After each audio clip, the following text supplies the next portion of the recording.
With the new renovations and the newly reopened boardwalk, San Marcos visitors, residents, and students have another natural beauty to enjoy. For Bobcat Update, I'm Matt Wood. With the representatives of the student body voting nearly unanimously to pass the cite and release legislation, it is now up to university officials to abide by the will of the people. For Bobcat Update, I'm Matt Wood. And I'm Matt Wood. We'll also tell you about how a Crime Stoppers tip led to an arrest at Texas State. The student government at Texas State has voted 45-3 to have the University Police Department implement a policy known as cite and release. The state legislature in 2007 approved a law allowing localities to decide for themselves whether to adopt cite and release. If implemented, it would mean that people caught with small amounts of marijuana, along with several other minor offenses, would only be cited rather than taken to jail. In the end, suspects would face the same punishment, but the initial pre-conviction jail time would be removed. Proponents of the change say it would save valuable resources because police officers would not have to transport nonviolent marijuana offenders to jail.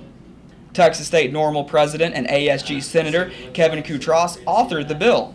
As far as I'm concerned, it's a very good, very effective program, and UPD, our campus police, they're the only ones in Hays County that don't implement it, so just trying to get them on board and, kind of stop being the black sheep, the odd man out. There's really no reason for it. Besides Normal, Texas State Young Americans for Liberty backed the bill. Young Americans for Liberty collected hundreds of signatures from students. The group's president, Dustin Brennan, says implementing cite and release would free officers to deal with more serious crimes.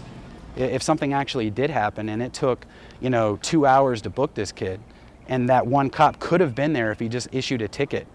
University Police Department spokesperson Sue Stewart says having a cite and release policy doesn't free up as many resources as some people think. We still have to do our paperwork, we still have to do our report. The only thing it would prevent us from doing is taking someone to jail. The student government does not have the final say in implementing the policy. It must be approved by university officials for it to be enforced. ASG Chief of Staff Vanessa Cortez says that it's important for officials to listen to what the students want. We are the representatives of the student body, and what we say and what we pass should have a remarkable influence on what the administration does. And so I hope that they will make the decision that the student body wants. Vice President of Student Affairs Joanne Smith says she will make the final decision and will give consideration to the ASG proposal. But Brennan and Koutros say they're concerned that the students' wishes will not be seriously considered.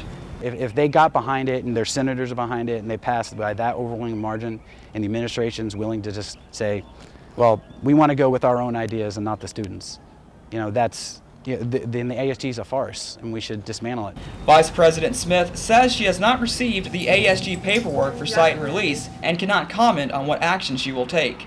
Except for UPD, the law enforcement agencies in Hays County follow the cite and release procedure.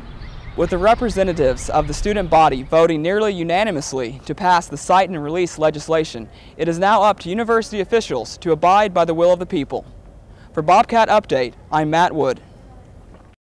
Renovations are now complete at the Aquarina Center, located next to the Texas State Golf Course. Old buildings that contained toxic chemicals were removed and replaced with natural vegetation. Remnants from the old theme park that had inhabited the area for decades were also taken down. Walking trails were installed, picnic tables were placed near the spring waters, and the wetlands boardwalk was reopened. Boardwalk is something we've always had, or not always, but for about 10 years now. But it's really cool. It's like a floating sidewalk that goes out onto the water on the wetland side of the lake, where it's a completely different ecosystem over there. The wetlands boardwalk was closed during the renovations, which left some visitors disappointed. It's something that people when we were closed, people came almost every day, coming asking, hoping it would be reopened. The renovations have helped restore and protect the area to its more natural state. San Marcos resident Laurel Pearsall says protecting the ecosystem is important to her. Well, I think it's easier to enjoy the environment now and worry that it's being protected. Pearsall says the boardwalk is a great place to take photos of the great blue herons and snowy egrets that are attracted to the wetlands. Renovations started in the fall of 2011 and were just finished a couple of weeks ago. Garnier says there will be more changes if funding can be secured. With the new renovations and the newly reopened boardwalk, San Marcos visitors, residents, and students have another natural beauty to enjoy. For Bobcat Update, I'm Matt Wood. Construction on Sessom is forcing big buses to take another route. We'll tell you more in a sec. Thanks for watching Bobcat Update. I'm Matt Wood. And I'm Christina Coble. Also, Americans are beginning to feel the crunch of federal budget cuts. The man accused of stabbing 14 people at a Texas college is undergoing psychological evaluation today. Dylan Quick, the 20-year-old suspect, told authorities that he has had fantasies of stabbing people since he was 8 years old and had been planning Tuesday's spree for some time. The stabbing happened at Lone Star College's Cy-Fair campus near Houston and was ended by a group of students chasing Quick down and tackling him.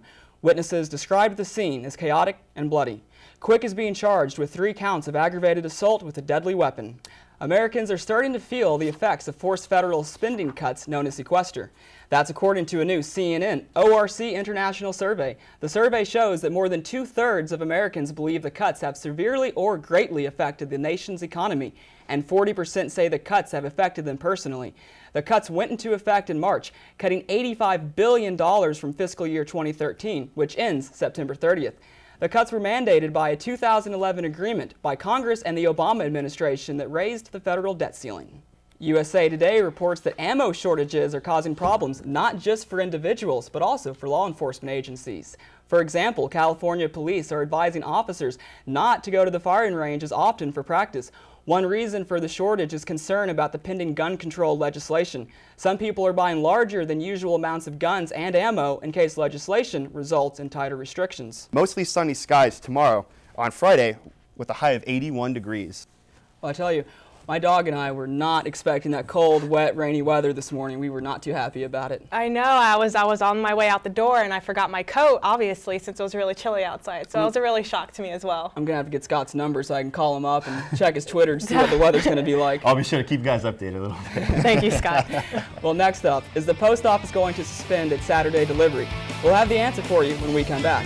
And now, Legoland now has a new theme hotel. We'll tell you more in a minute. The United States Postal Service will continue to deliver mail on Saturdays. The service stepped down from changing their current schedule of 6 days a week to 5, saying Congress played a big part in the decision. A measure passed by Congress to fund the government operation despite the sequester barred the Postal Service from changing their schedule.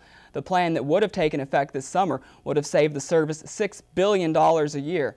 The bill was passed last year by the House to fund the service through the fiscal year, which ends September 30th. It's National Boys and Girls Club Week. Today, the San Marcos and Mitchell Center units opened their doors for free tours and first-hand experience of how the clubs can make a difference in young people's lives. About 4,000 clubs exist across America, providing a safe learning environment during non-school hours. The San Marcos unit has other activities planned for this week, including movie night on Thursday and a small carnival on Friday. Every room has a theme based on a popular Lego toy. Themes include Pirate, Adventure, and Kingdom. Visitors will be greeted by a Lego dragon created of 400,000 bricks guarding the hotel entrance and another 3,500 Lego models throughout the hotel. Wow, that's pretty impressive. All those Legos, yeah. Yeah, were you a Lego player growing up? I was a big fan of Legos, and if I had a kid, I would definitely take him there. But I heard that Scott's a pretty big Lego fan still. I've loved Legos all my life. I still play with Legos every now and then if I get the chance. Absolutely, why not? Well, that's all we have for you this afternoon. Thanks for watching Bobcat Update.